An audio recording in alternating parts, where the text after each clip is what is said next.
আসসালামু আলাইকুম। আমি আজকে আরেকটি নতুন রেসিপি নিয়ে চলে আসলাম আপনাদের মাঝে।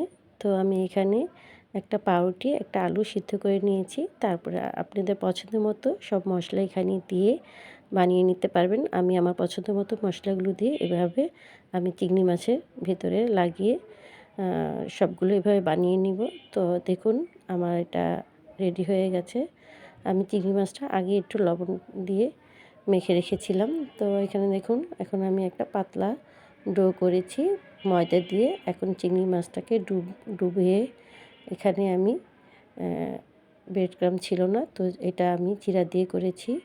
তো এগুলো সবগুলো এইভাবে মেখে ভালোভাবে আমি সবগুলো এক এক করে বানিয়ে নিব। তো রেডি হয়ে গেল আমার। এখন আমি এটাকে ভাজার জন্য নিয়ে যাব। তো একটি প্যানে তেল গরম করে তাতে আমি চিংড়ি মাছগুলো সব দিয়ে দিব। আস্তে লো আঁচে এটাকে ভাজতে থাকবো। এক পিঠ ভাজা হলে আরেক পিঠ ভেজে নেব। যদি আপনাদের কাছে এই রেসিপিটা ভালো লাগে তাহলে আপনারা বাসায় একবার ট্রাই করতে পারেন।